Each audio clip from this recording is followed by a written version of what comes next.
Okay, so let's start with locking in testimony.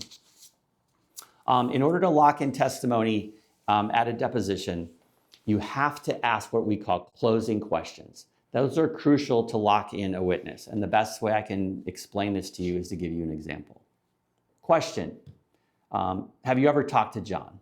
Answer, yes, I've talked to him several times. Question, how many times? Answer, I'm not sure. You don't want to stop there. You don't ever let a witness say, I'm not sure. You want to try to lock in as much as you can what that witness knows about him talking to John, how many times he's talked to John, because you want to make sure at trial doesn't come up with all these additional conversations. So I'll keep going. How many times have you talked to John? I'm not sure. Question, please give me your best estimate as to the number of times that you've talked to John. And then let's say the witness says, I don't know. I really don't know. And you start the next technique. Was it more than 50 times that you talked to John? And then they'll say, no, certainly not. Okay, was it more than 20 times? No, it wasn't more than 20. Was it more than 10? Probably not. Was it more than 5? And then they'll say, well, it's probably about 5 times.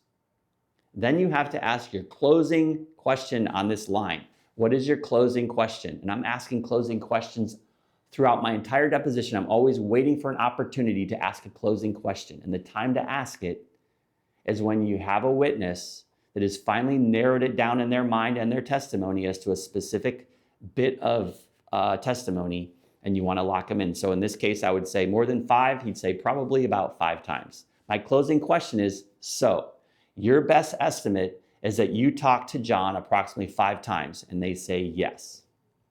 That's my testimony nugget. I move on.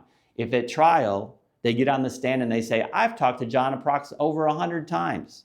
Now you've got the witness in a lie. They're either lying at their deposition or they're lying at trial. You can immediately impeach the witness. Why can you impeach the witness? Because you have testimony from the deposition where he said, in answer to my question, your best estimate is that you've talked to John 5 times, and he said yes. That's his testimony under oath, under penalty of perjury at a deposition, and now you're at trial and he says 100. They both cannot be true. So you have him in a lie, either a lie in court or a lie in your deposition. That's going to impeach his credibility. Okay, next you could ask, let's talk about the first time you talked to John. So if he says about 5 times, I'm going to ask him about all 5 times. Because I want to know what they talked about every one of those 5 times. And if he doesn't remember, fine. But I need to know what he remembers about what he talked to John about each one of those 5 times. Because then I can check that off my list and say, okay, I have all this witness's testimony about all the conversations he's had with John about this topic, period. And if he goes outside of that at trial, now I've got him. So maybe some of the questions that I would ask him, tell me what you remember about the conversation. When was the conversation? Where were you? Where was John? How long was the conversation? What did you talk about? How long? What did he say? What did you say? And then after he finishes talking about that particular topic, I say, were there any other topics you talked about? And get him to lock in his testimony that he's told you everything he can remember about the first time he talked to John, the how, the why, the when, the where, and then you can move on to the second, and then the third, and then the fourth, and then the fifth. Now you have that witness's testimony about all the conversations he's had with John, the topics, and everything he can remember.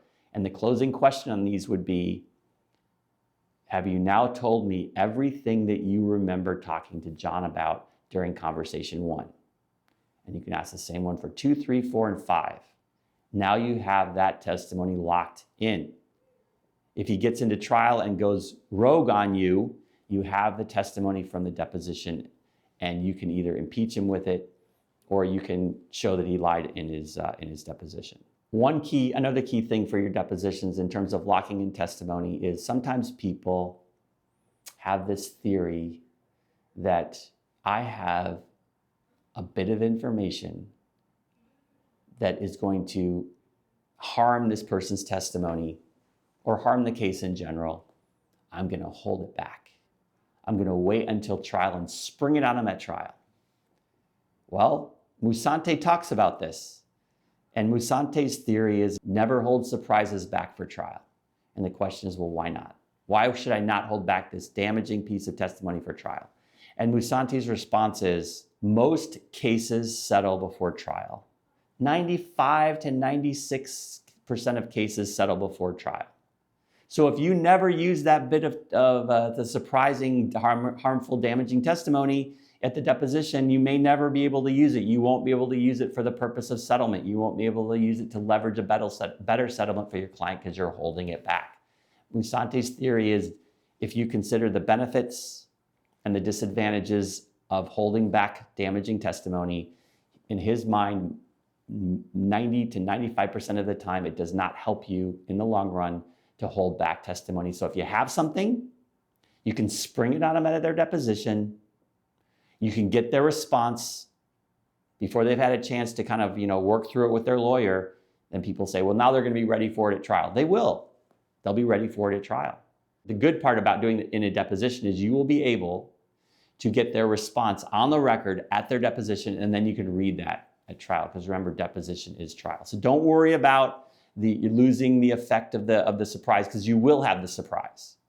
It will just be at the deposition instead of trial, and you'll be able to use that damaging testimony and see how they responded at the deposition. You'll still have that preserved. Okay, so that was Musante. So we've learned how to lock in testimony, making sure that you have the witness tell you everything about something, that they remember, is that everything, is that everything, is that everything, and finally they say, yeah, that's everything, and then you read it back to them. So what you're telling me is X, Y, and Z, that's everything, and then they say, yes, you're good to go. And you're going to be doing that over and over and over again at the deposition to lock them into various types of testimony. That's locking in the testimony.